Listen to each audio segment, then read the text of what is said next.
Whew. I don't think I've ever been this nervous in my entire life. Whew. I just want to start off by saying how thrilled I am to be up here in front of all of you lovely ladies. And what an honor it is to be able to speak amongst all of our speakers as well and our worship team. It's just been absolutely tremendous. I normally am not up here. I am either in that chair or in the back. And so it was quite odd when God put on my heart a few months ago that he wanted me to stand right here, right now. Wow. Anyways, I do want to just start off by empowering you guys. I would not be standing here today if I hadn't taken that step of faith when God nudged me in this direction. And for a while, I get these nudges from time to time, and I'll hang my foot over the boat, and I'm just like, yes, God, that's just enough. But he told me to take that step off the ledge, and I'm really glad that I did it. And I just want to encourage you guys that if God is asking you or nudging you to take a step of faith, that you pray about it. You ask one of us to pray with you about it, and I just want to let you know he equips you and he's with you every step of the way. Obviously, my heart is not pounding out of my chest right now, so he's with me. So I just want to be fully transparent with you guys. What I'm about to share with you is very raw. I'm still kind of in the grieving stages of it. I'm putting pieces back together, but it's been years and years of just a lot that I've underwent. And how I cope with it is with a little bit of humor. And that's just some of the way I deal with it therapeutically, and it's kind of a coping mechanism. And I know I just want to express to you guys that by no means do I think that it's a laughing matter what I might share with you. By no means do I think that it's not as serious, because I know some of you might be suffering with the same circumstance or have suffered with the same circumstance before. So I just want to get that out there. Oh, all right. So really quick, while I have you, and we're going to get back to this towards the end of my message, but I really want you to just hold up your hands like this. I want you to take a look at your fingertips. I want you to take a look at the curvature of your palms and the lines in your hands. God made us all unique. We each have our own story to tell, our own path, and our own fingerprint. No one else does the same as you do. You're the only one you're the only one of you on the planet. Relish that as we move forward. So when Crystal had told me that our topic this year was going to be #NoFilter, I was like, oh, that's great. I can't wait to sit in the audience and just soak it all in and absorb it. And then when God was like, hey, Jess, I really want you to speak, I was like, what? Okay. And he was just like, and you know why, right? And I'm like, no, I don't know why. And he was like, yeah, because you've dealt with filters your entire life. I was like, what? So it's been a lot of months of reflecting on filters that I've dealt with in my life, filters that have affected me, that people have put on their own life, filters I've placed on my life, filters that I've placed on other people, and then most importantly, filters that I've put on God. So my freshman year of college, I played fast pitch softball. And at the beginning of our year, our coach all gave us a quote, and it was really cute. She put it in a balloon, and you had to pop the balloon to get your quote. And as everybody popped their balloon and got their quote, here I was like anxiously waiting. One, because I don't like popping balloons. And they were popping all around me. But two, I was like, oh man, I wonder what my quote's gonna get. And I got this one. You may not realize it when it happens, but a kick in the teeth may be the best thing in the world for you. Excuse me? Some people got some like Paula Young quotes and some Muhammad Ali quotes. This quote is actually from Walt Disney. And I was like, no way did Walt Disney quote this. That's absolutely absurd. So I Googled it. And the full quote is, all the adversity, all my troubles and obstacles have strengthened me. You may not realize it when it happened, but a kick in the teeth may be the best thing for you. And that is a quote that I live by. And it's When I tell people that, they're caught off guard. They're like, excuse me? And I'm like, yeah, it really is. Because sometimes we endure a lot of suffering to realize exactly what type of blessings we have. And in that case, that's my case. So as I dive into the meat of my discussion, I want to give a little bit of backstory about myself. I was born in California, and then when I was about 7 years old, I moved up to Washington. And yeah, Washington, woo. We've been doing that a lot lately. I have 2 brothers, and my mom and dad, fortunate enough, my mom and dad are still married, and I'm extremely blessed, but they did undergo a lot of adversity through my life. So my first form of filters actually started as I was a child with my parents. So I grew up in a very loving household, a very energetic household, but what I didn't realize is that my mom and dad were hiding a lot from us kids. And I didn't realize it until I was an adult and my parents shared it with me. So growing up, I had filters on my mom and dad's finances. I had seen my mom and dad through a filter of their marriage. I've seen my mom and dad through the filters that they've placed on themselves and their personalities and characteristic traits. And I've seen filters on what exactly we were approaching as a child, I guess the living circumstances that I was in. And I didn't realize it until God really opened my eyes to it just a few months ago. So like I said, I moved to Washington State when I was 7 years old. And at that time, not knowing it, my mom and dad actually filed for bankruptcy. My mom and dad had struggled with infidelity. And my mom and dad had struggled with an addiction in our family. And I had no clue. But that's just what happens, is we are indirectly affected by some of these filters that we place on our lives. And we don't know that they're indirectly affecting the ones that are around us. So, I know, it's really sad, right? Okay. So, I am a scrappy person. Obviously, you see, I am a short-statured individual. I am a middle child. I have an older brother and a younger brother. And growing up, I had nothing in common with my brothers. So there was a lot to prove. I had to prove myself as a girl. I had to prove myself as a daughter. I proved myself as a sister. And I just kind of had to scrap for myself. At a young age, I was actually diagnosed with dyslexia. And so I had to prove that. And it was a lot of weight for a kid to carry, to constantly feel like I had to be this perfect human, to constantly feel like I needed to please somebody because I felt like a referee in my family. I felt like that I needed to be that mediator, something that could bring joy in the light of darkness. And that was hard. Shortly after we moved to Washington State, I was graced with the chance to start going to church with my aunts and uncles, and I grew up in a non-Christian household, and my mom started going to church with my aunts and uncles as well. And when I was 11 years old, on the same day as my mom, I gave my life to Christ. And it was such a beautiful moment. But here I was at 11 years old, and I just knew all of this talk. God was going to have me, and he was going to hold me, and he was going to take care of me, and I didn't have to prove myself. And I gave myself to Christ, and I stood there, and I was like, am I changed?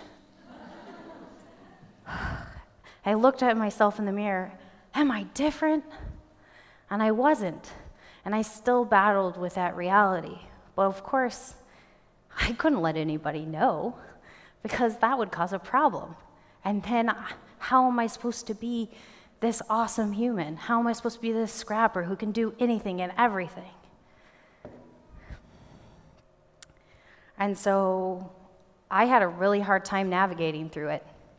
Here I was, a newfound Christian, and I just kind of waltzed through it in a lukewarm manner, going to church, attending some of the youth group meetings, just thinking to myself, I'm saved, but nothing's changed.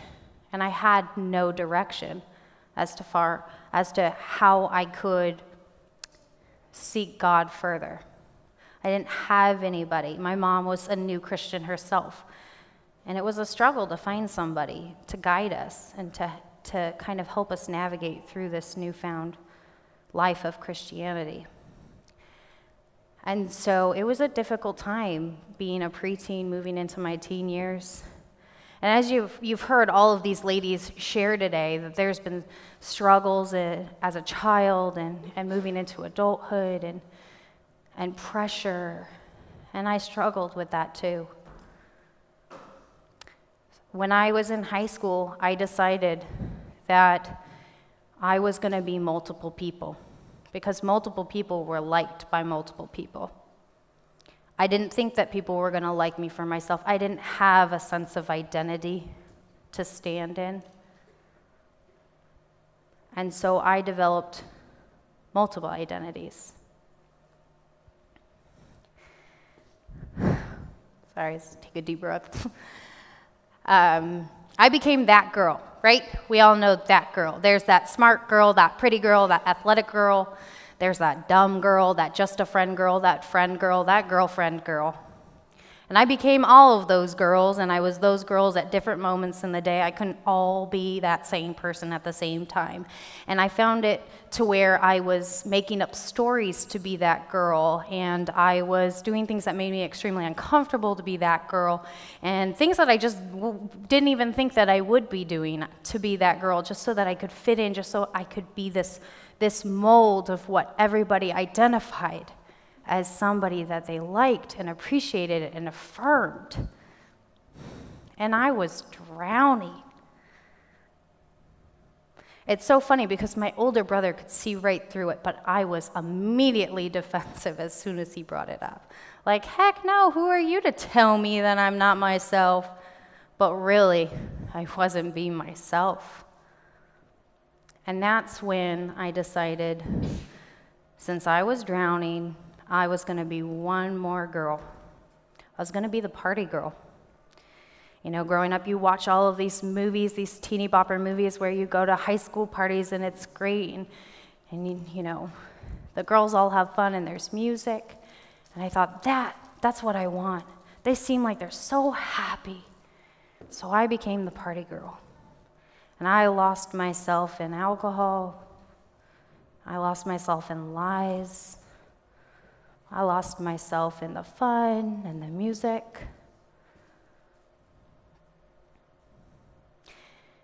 And it wasn't until the second time I was sexually assaulted that I decided I wasn't going to be that girl anymore.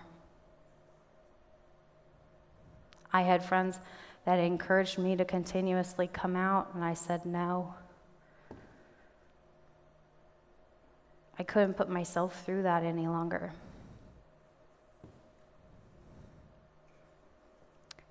And that's when I met my husband. It's funny that I say that because as we move into this conversation, my husband's caused me a lot of grief and a lot of pain, but he's also been that hand that's reached out and picked me up at my darkest times. And so I met my husband when I was 16 years old. At the time, he was youth group boy, and party girl and youth group boy did not mix very well. I didn't want to be judged by him, and so we kept our healthy distance. But by the time I was 17 and I was in my senior year of high school, I met my husband, and we were going to be just friends because I was raised in the day of age of girl power, right? I was independent, girl power. No boy can hold me down. And I told him that. I said, no, I don't really feel like dating because I'm going to go to college soon, and dating is just not for the college life, Ty. And he just followed me like a little puppy. I'll go wherever you go. And funny enough, it was actually the spring of my freshman year of college that I was actually sitting in a Sunday service with my husband and his family at their church, and they had a guest speaker at the time, and for the life of me, I can't even remember her name, but I just remembered this moment, that right as she was speaking and she was talking about identity in Christ, God reached out and he said, I want you. I don't want that girl. I want you. And I was taken back, and for the first time, my husband saw me cry, and he was like, what's happening? Backstory, I'm not a big crier, so when I do cry, it is like a big deal. And that's when I realized that I needed to accept Christ one more time. Like, he just keeps coming back.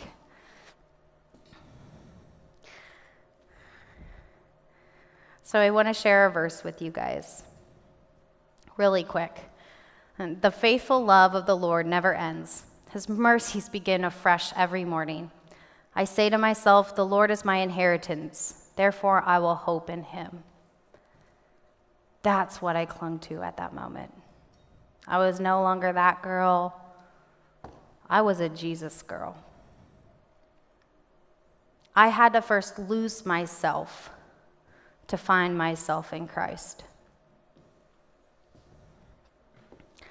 And so moving forward, a couple years down the road, I get married and I have my first child. And in the spring of 2013, I get an awkward phone call as I'm outside a grocery store trying to get stuff for work. And it is a gal who tells me that she's been having a relationship with my husband. And she just found out about me.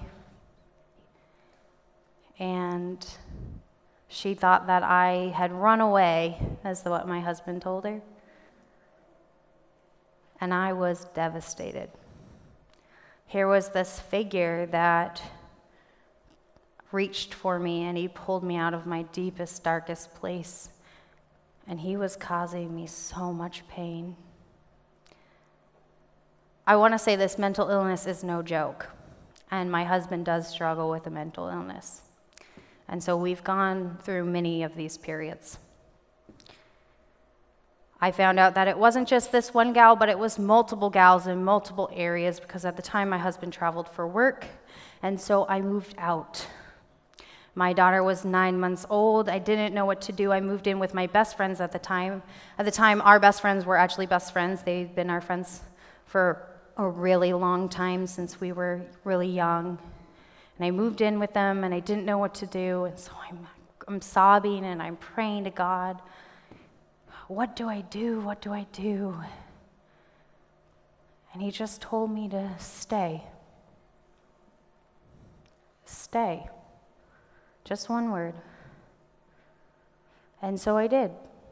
I gave my husband another shot, and we tried this.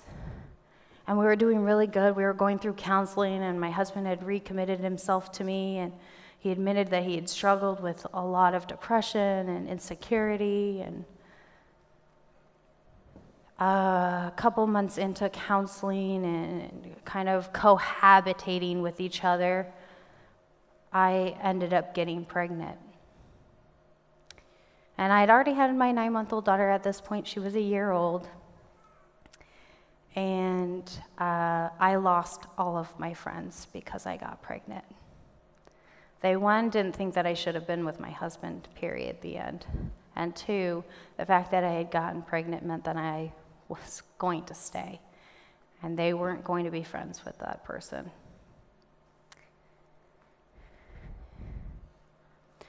It's funny because Joyce Myers actually has an entire special on seasonal friends. And I can say that right now that I love those friends. I still pray for them every day. And people can cause you heartache, and they can cut you pretty deep, but at the end of the day, they're broken humans just like we are. You'll hear a quote from me here in a little bit by C.S. Lewis about being inexcusable actions need to be forgiven. But those were my seasonal friends. They weren't my long-term friends. 31 days after my friends said that they didn't want to be around me anymore, I miscarried that baby. 2013 was a rough year for me.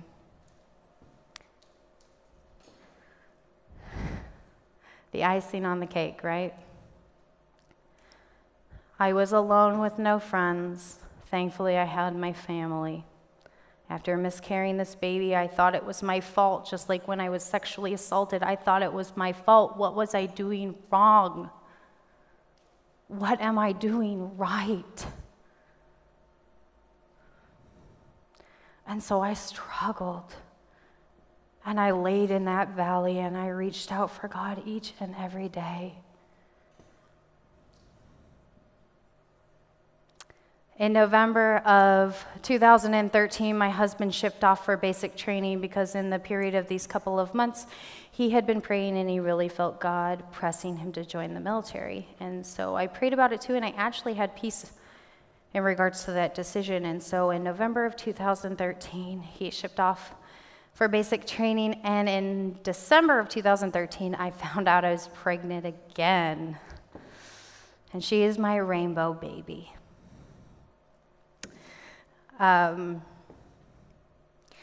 I thought everything was going to be great. Tyler had this great connection with God, and then finally, after I found out that I was pregnant, I was clinging on to Reagan in this pregnancy, and I was just hoping, God, don't let this one go because it is keeping me going. Tyler being gone in basic training was keeping me going because I still had a daughter to care for and a daughter in my belly that I needed to care for, and that was keeping me going. And my family was there, and they were supporting me, and they were loving me all through this time period. And then God goes, bam, you're moving to England. What? England? That many miles away from the only people that want to talk to me right now? Like, what? Yeah. And so I trusted and I obeyed. All right, God, we're going to England. So we moved to England. And we established a good church and some friends. And I just want to say to you guys that all during my time and my struggle, I shamed my husband daily for what he had done to me. I need to take ownership in what I've contributed to some of the suffering that's happened in my relationship, and that is one of them. After I found out my husband had his first affairs, I took God off the throne and I put myself there. Tyler had to please me because I was unhappy and he wronged me. And in November of 2015, he went on a TDY and he came home and he didn't want to talk to me. And I didn't know why. So here I was again, reaching for God after I've placed him in his little box like a genie in a lamp. God, why is this happening to me? Why is he not talking to me? What did I do wrong? And God just said, stay and pray. So Romans 12:12 says, now for the life of me, I'm actually going off whim right here, says, be joyful in hope, patient in tribulation or trials, and constant in prayer. So I clung to that verse when I was going through my 2015 trial. And I went to counseling constantly, and I was working on me, and I was trying to bring Tyler into counseling, but he had already made up his mind that he didn't want anything to do with me any longer. And at this point, I had a 9-month-old daughter and a 2.5-year-old daughter, and I didn't know what to do. I was thousands of miles away from home, and I'd followed him all this way, and yet again, I'm standing here and I'm shaming him. And in December of 2015, I found out it was because we had another affair. So I struggled. What was it about me that wasn't pleasing to him? What was it about me that made him go to other people? Was I really that horrible? And it was actually in the moment that I found out, I was actually at a restaurant with a lot of friends, and he called me up because I had found out a couple of hours later, and I said, no, I'm going to go and just try and get my head straight with my friends. And he called me, and he was sobbing, and I just said, do you want to make this work? And he was like, yes, of course, I want to make this work. I want to make this work. I'm so sorry. I've already prayed to God and asked him for forgiveness, and I'm just calling to ask you for your forgiveness. I said, okay, then let's do this. And so for the second time, I stayed. I trusted and I obeyed what God had said at that moment to me.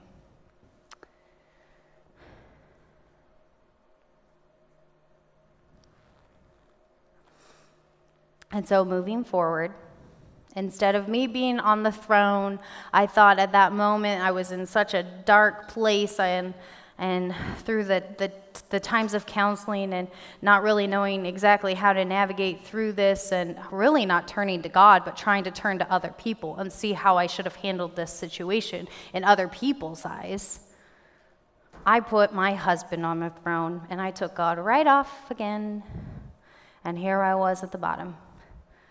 And I glorified my husband. He had really high expectations, and he could do no wrong at this point because he had asked for forgiveness, and we were going to move forward from this.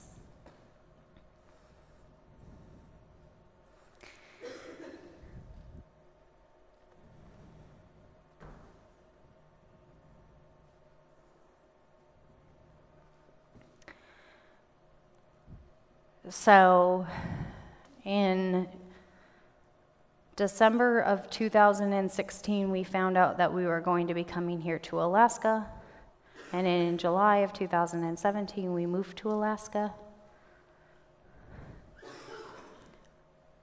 Everything was great. The kids were getting along, Tyler and I were getting along, but there was still something wrong. And I couldn't quite put my finger on it.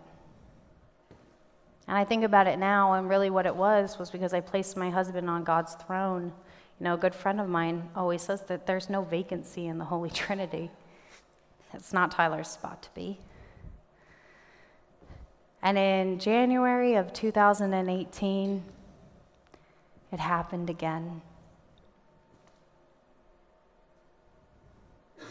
My husband got back from a TDY, and he acted exactly as he did in 2015, and I knew. And I was going to become a little Sherlock Holmes, and I was going to get to the bottom of it, and I wasn't going to do this again. No, sirree, Bob, was I going to do this again. You'd hurt me way too many times, and I wasn't going to stay, and I took God out of his genie bottle, and I said, God, what do I do? And God said, stay. Excuse me? Stay? Do you not understand what I've gone through? Stay? And he said to me, this marriage isn't going to end by your words or your hand. This marriage will end by his, if it's going to end. And I took faith in that, and I moved forward, and I did it in a more cautious manner this time. But what I did this time was I put God on his throne. And in February of 2018, I re-accepted God into my life, and I was no longer going to be that lukewarm Christian that just pulled God out of his genie bottle anytime I needed to. I was going to walk step in step with God, because that is what I had been missing every single time that I had felt this way. I felt this emptiness. And so for months, I worked on me, and I worked on my relationship with God, and I fell in love with God. And my husband fell back in love with me and fell in love with God, because God was rightfully where he belonged.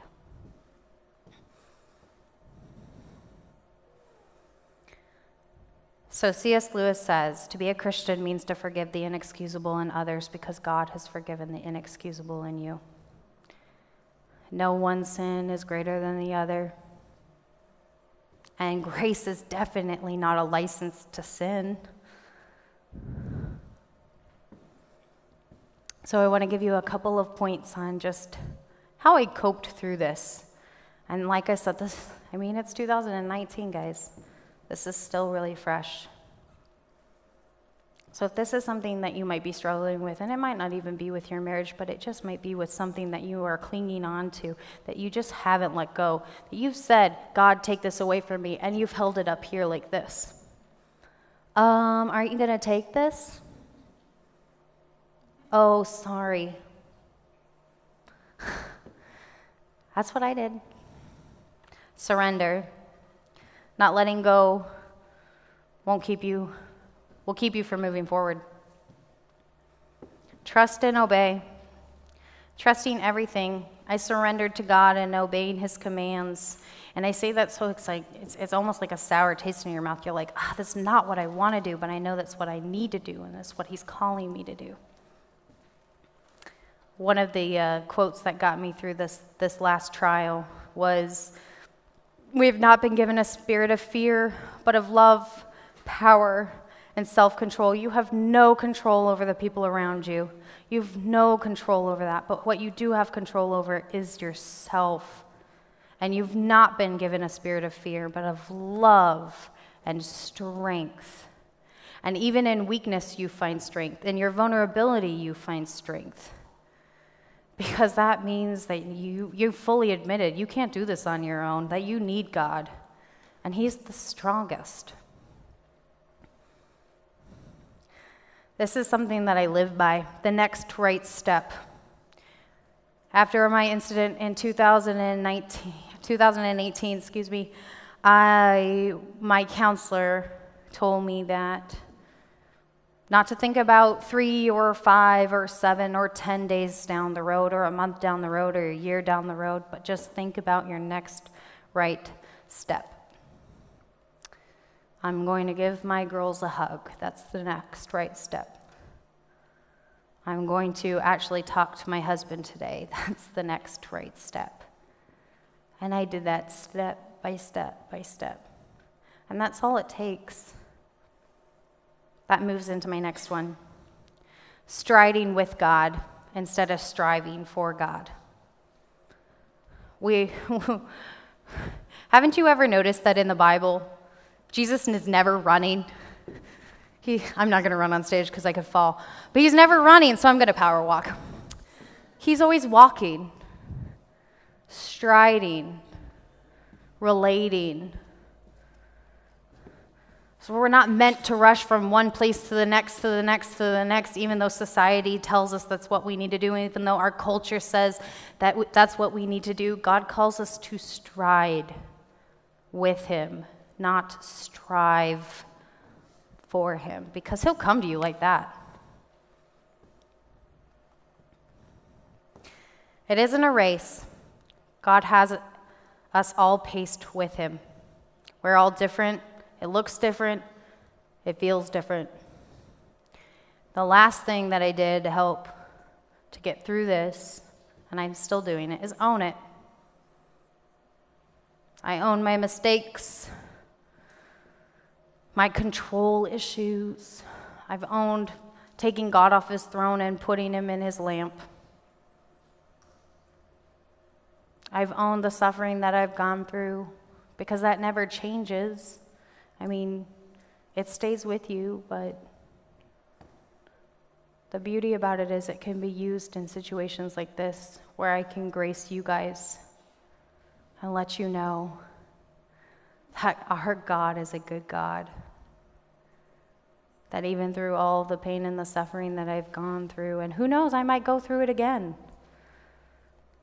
that our God is a good God.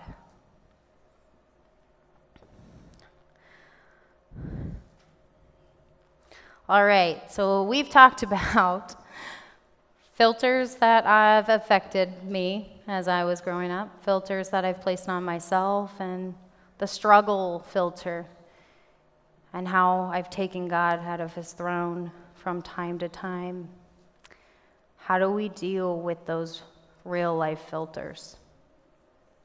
How is that actually seen? After establishing God belongs on his throne and what that looks like, how are we to maintain it? What are the forces that keep us from living a rich life?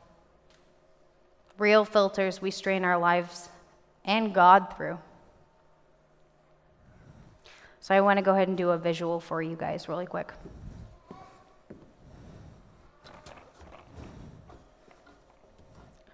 Oh, this is a fun table. Cool.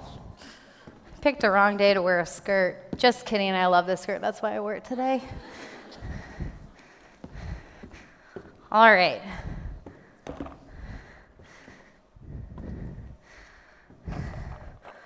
I'm going to put some ping pong balls in here, right?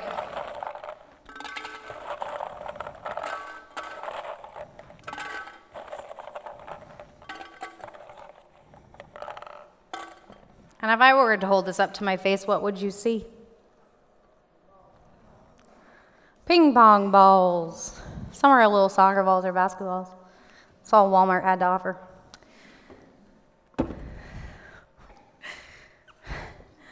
And so picture this as you, right? Here's God. He's our living water. We've placed him on his throne. We've accepted him. He's in our heart. But then what's this up here? I want to go over it. This is our influence. Society, culture, social media. What we want them to see versus what's really happening, and the authenticity of our own life and the transparency that we need to live by, because there is no healing in faking it. Control. This was a big one for me. I'm going to put a control filter on here because no way am I going to lose control. Am I going to fear it? This is complacency. Emotion. What makes us sad? What makes us angry? Is it right? Is it wrong? What gives us pleasure? Remember, grace is not a license to sin. It's okay because I have salvation, so I'm going to do this, and then I'm going to ask for forgiveness later because it's okay, and I'll see God through this filter right here, and then I will go ahead and put this filter on me so people see me in a different way. Then there's fear.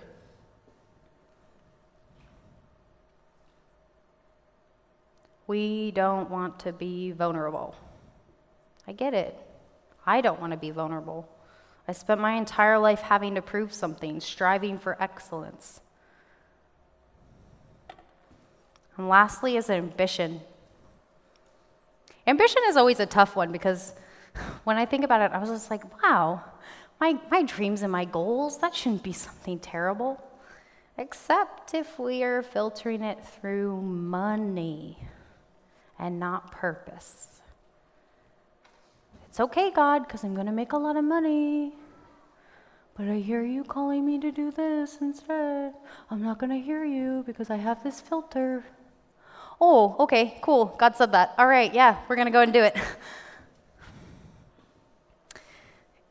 Is it asking God for it now or telling about it later? Is it what he's asking of you? Or is it what you were wanting for yourself? And the beautiful thing about God is, right? He is our living water. When we decide to put God first, when we decide to pray instead of choose, when we decide to slow down instead of move fast, it's going to explode.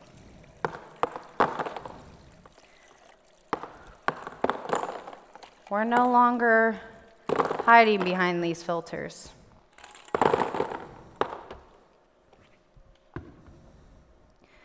God made us in his image, right? Now what do you see? You see me. And the best part is when we fill ourselves with God, when we use him instead of filters, those only stay on the surface. They can't get deep down to us. The enemy can't attack us or distract us or try and prompt us with something that he says might be better for us.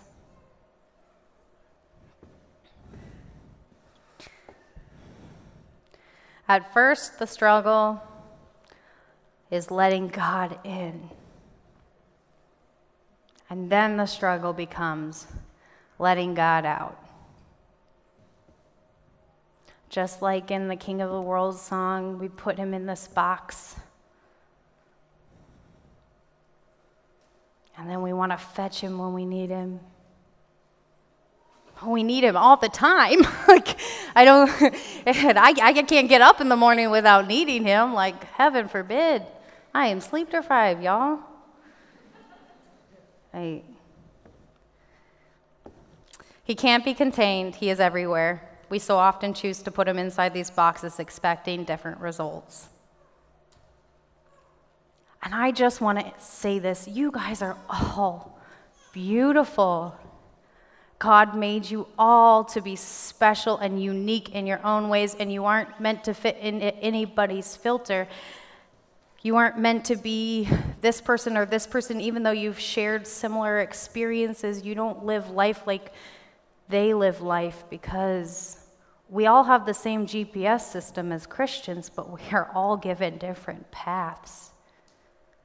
Not one person has the same path. It's not going to look the same. You're not going to look the same.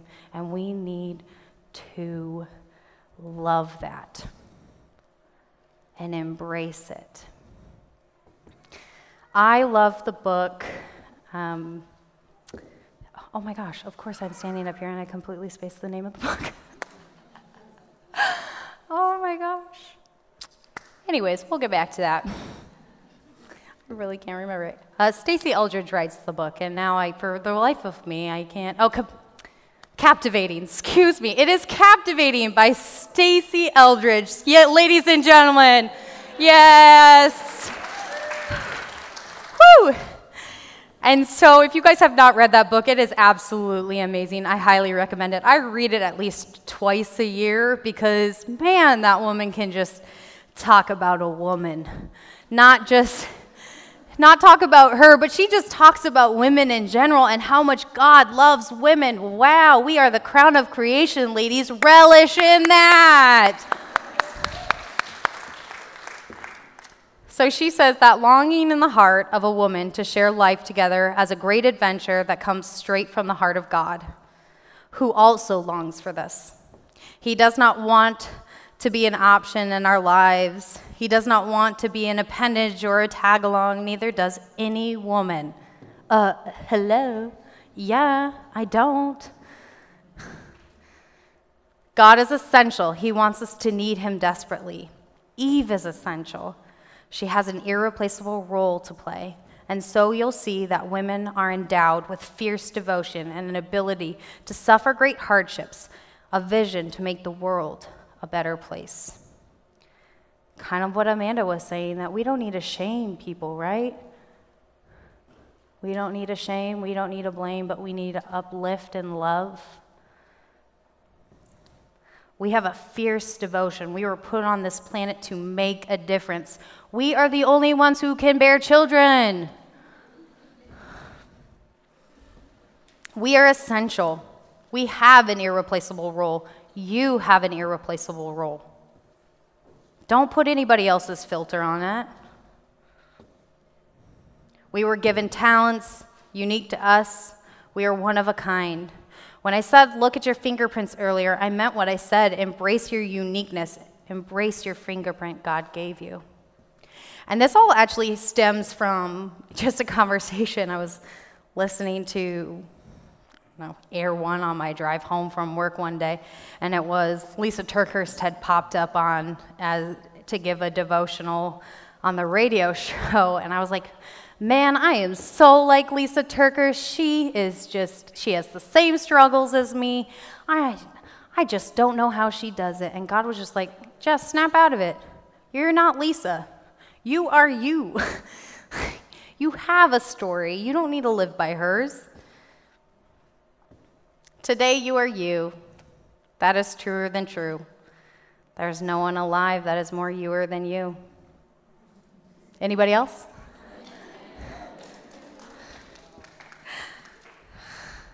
Embrace your uniqueness, ladies. Remember that you're made in God's image. We don't need none of this fluff. We don't need to put any of this fluff on anybody else. And that is all I have for you guys. Thank you so much for having me.